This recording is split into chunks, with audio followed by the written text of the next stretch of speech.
Hey folks, this is going to be a three-part series of videos about cutting thin strips on a table saw.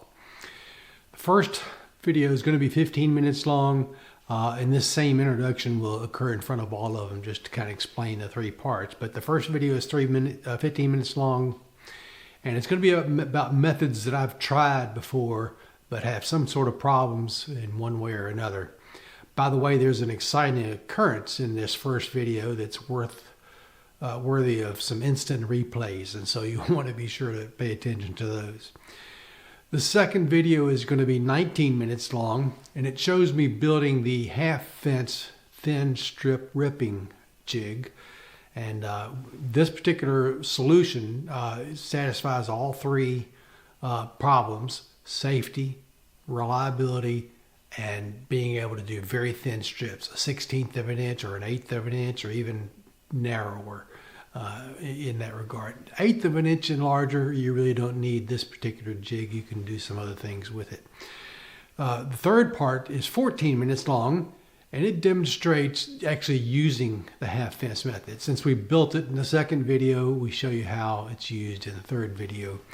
And also in the third video, we're going to make a bent lamination out of a number of these thin strips that we make, and see what we do with that. I hope you enjoyed the series, and God bless you and yours. Now for the half fence method. We're going to build a half fence, and I first saw this from George Foriezos from Quebec, Canada. No, he was from Quebec. I think that's right. But anyway, he's on YouTube. You can look for George, F-O-U-R-I-E-Z-O-S, and you'll find his blog there. He's an older guy, wears a tie into the shop, and so he has to put on a vest to keep the tie from getting caught in his saw right there. But nice guy, good skilled worker. So I'd recommend George to you. But anyway, we're going to use this to finish up. We're going to use this to build and demonstrate the half fence method. Now, the method that I'm using for the half fence method is much simpler than what George built. Basically, I'm going to take two pieces of wood, a 1x, maybe about 3 inches wide, and a 2x3. And the 2x3 is going to be used to go up against the fence right here, and I'll clamp it to the fence. And this piece is going to be used to go up against that, and they're going to form an L shape. They'll be glued together, and that's what it'll look like when it goes in the fence. Now, you need to cut it to the right length to make it easy to use, because I'm going to use this bench clamp right here to clamp it down. This drills a hole, a 3/8 inch hole right in there. Actually, it's a little bit different than 3/8, but it gets close. I'll show you that when I get ready to drill that hole. But that's where we'll clamp the half fence on there. And so this part of the fence up against here, this part will be used as the fence. And it's low. This is high enough so that it can clamp to this fence. This is glued to this piece. The 1x is glued to the 2x piece flat ways, so this can be used as a fence and have plenty of room to manipulate your hand through here and measuring and things like that. So let me get started on doing that now. So first thing I need to do is to plane down and square up these edges. These are rounded edges. I want that to be a perfectly straight and flat and smooth piece on both sides, so it's good to glue up and also good to sit flat up against that fence with that. So I'll do that now, and we'll take a look at it.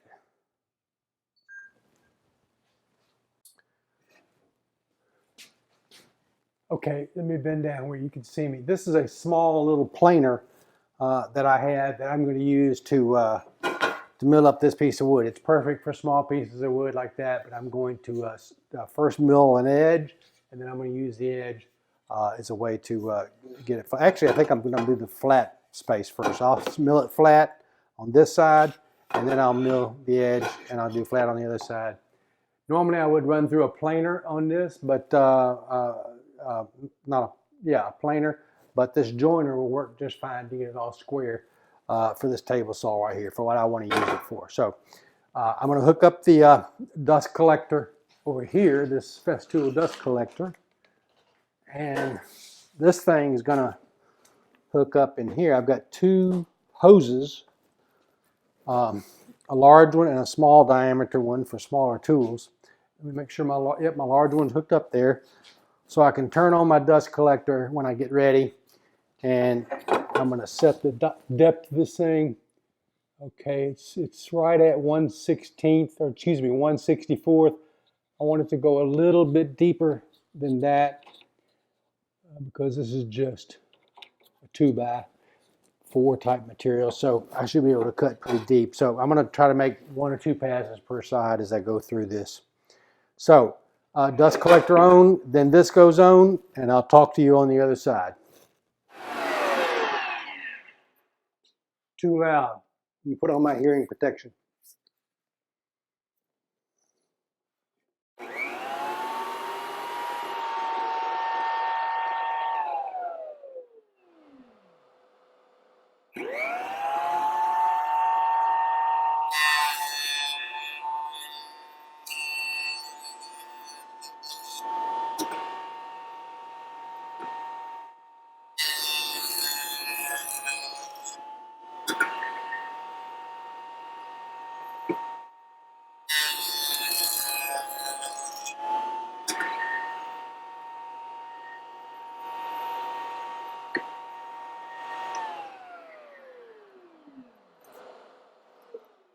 Okay, now that I've got one face flat right here, I'm going to join the edge so that it can sit on the flat on the bench. I mean, excuse me, on the table of the table saw. So this looks kind of rough, so I'm going to let that be on the top right there. I may take a few swipes on it to smooth it up a little bit.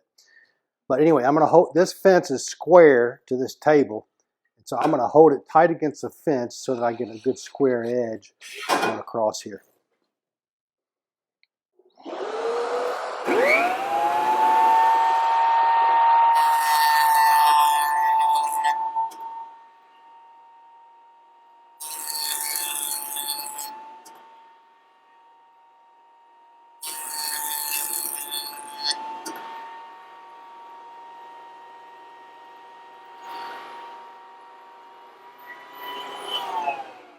So now I've got a pretty sharp corner, and that'll be able to go this side against the fence over there and this side against the floor, but I'm going to go ahead and clean up the other side so that it's have a good glue surface for the piece of other wood I'm going to glue to it, and then I'm going to clean up the top surface just so it's a little smooth. So all you do the same thing.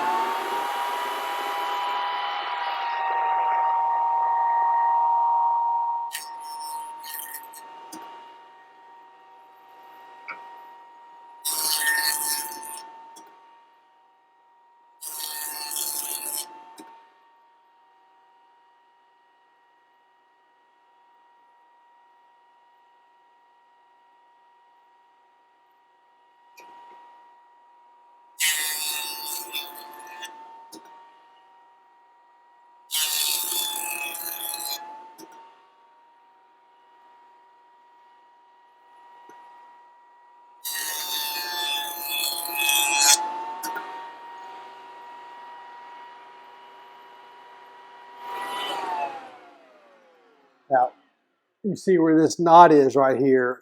I've got grain running one direction on this side and grain running the other direction, so it's impossible to get rid of this tear out right here unless I change the smoothness. But since this is not a piece of furniture, I'm not really worried about it. But it's pretty well square and flat around, and so this will work good as the part of the fence that goes up against this other fence and clamps to it.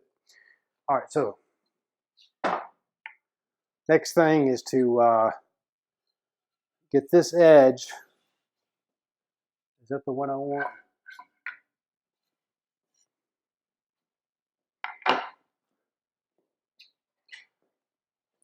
Actually, I'm going to use this piece of plywood right here rather than solid wood, so I can glue that. And I'm going to join the one edge of it, and so I've got a good smooth glue surface to put against it. So here it goes.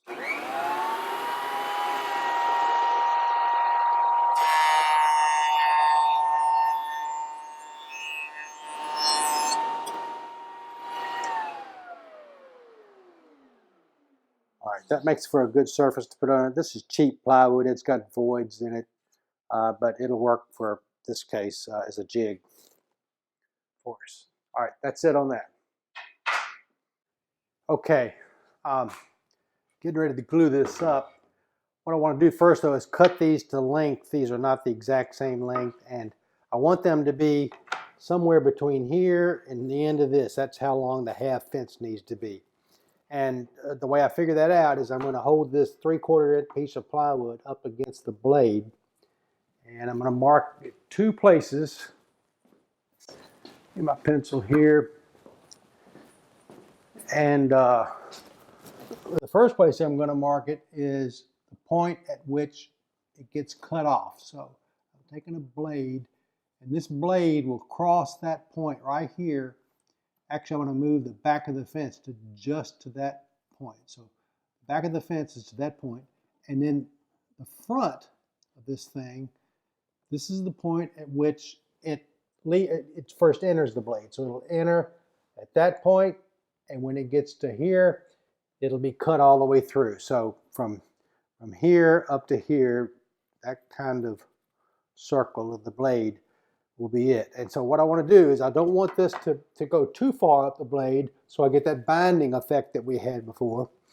But what I do want to do is have it between this point and that point so that it's still got some meat left before it's cut through in there. But I want it somewhat in there so that I can use that tooth as my measuring gauge, or put a measuring gauge between that tooth and this fence to determine the width of the strip as I move this fence back and forth. So that's the length I want right there. Here's my tape measure. I'm going to measure from here. I'm going to hold it down and measure from here back to the end of this fence right here. My thumb's hitting. That's 17 inches, and that's what I'm going to use. I'm going to cut into that. So I'll do that and be right back.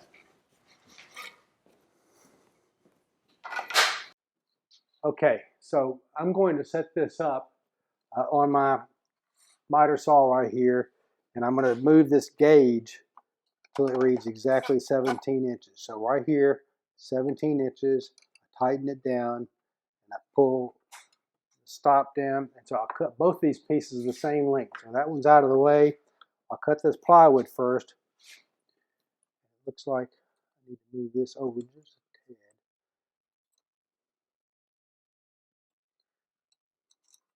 So it comes up directly against that stop right here. So it's against the stop. That should be exactly 17 inches because I've scaled it before. And here we go.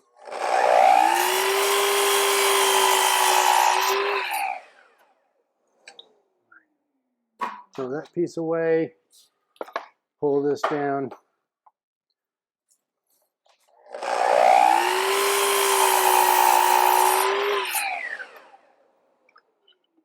All right, now they're both the same length, and I can glue this piece to the bottom of that piece.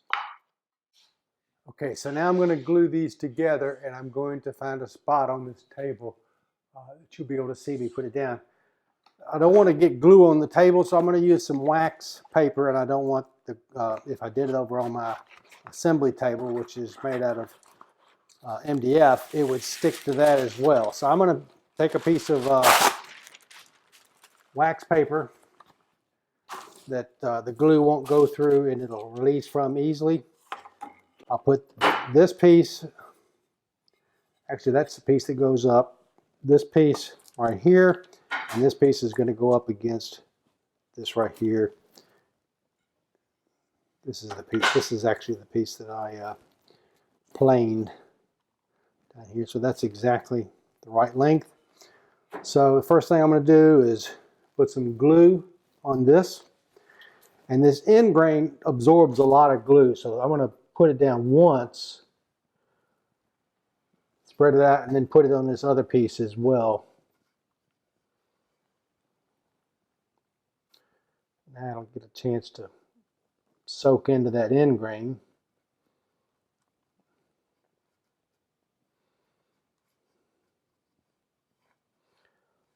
As I'm spreading that out. All right, that looks good. Now,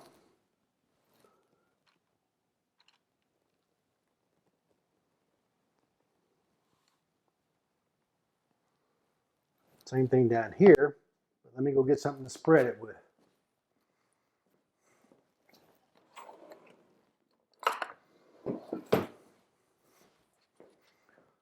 This is a little basting brush. I cut it a little bit shorter so it'd be a little bit stiffer, but that worked pretty good for spreading glue out. And I want it just on this edge right here. Mix in there good. It's more glue than I need, but the rest will squeeze out. So I can bring this up now, bring this down, bring the two together, and kind of rub it back and forth. You can see the glue squeezing out right here, which is a good sign. It means I've got plenty of glue in there. And once I get this the right length, and it is, I'll put some clamps on it. And notice I've got it down hard against this piece of metal here, but I don't have to worry about messing the metal up because it's protected by that wax paper.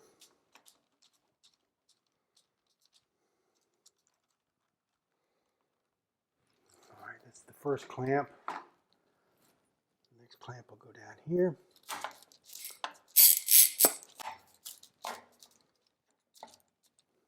I'm going to move it over the edge so I can grab hold of the handle easier.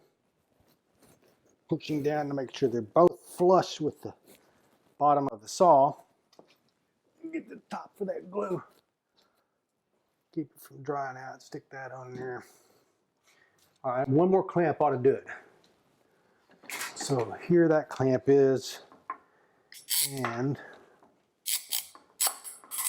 I'm ready to go. Get it close to the edge where I can hold the handle.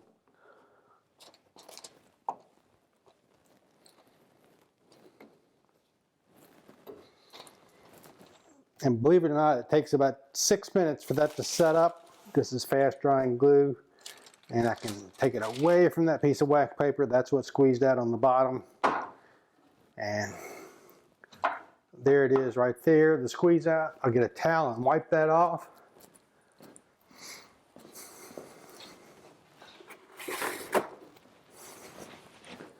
A blue shop towel.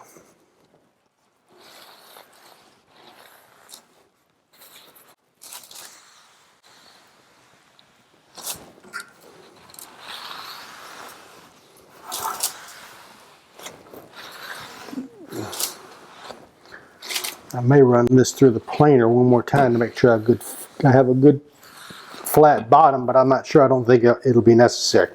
Now, since this is not going to get a lot of pressure put on it, I don't even need to screw it or nail it or anything. That glue will be plenty to hold this jig in place for what I want to use it for.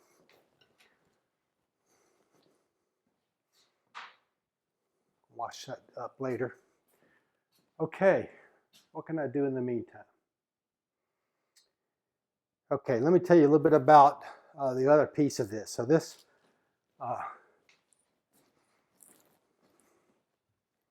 here is a previous one I built for a test. It goes right here, and you can see that I've got the hole in here, so that this bench dog hold clamp on here, fence clamp, goes down in that hole. You can see that it's long, so it goes way down deep in that hole. This sits on top of the fence. I hold it, and now no matter where I move the fence, this is solid with it. And I need to push it forward a little bit in order to be able to make that measurement. But what I want to happen is as that thin piece of wood, as that thin strip of wood comes out of here, it's going to fall off to that side of it. And it doesn't fall off until it gets completely down to this point. And once it gets to this point, it's free to fall over or do whatever it is. But I'm going to help it because I'm going to put a little wedge right here. Let me get a wedge.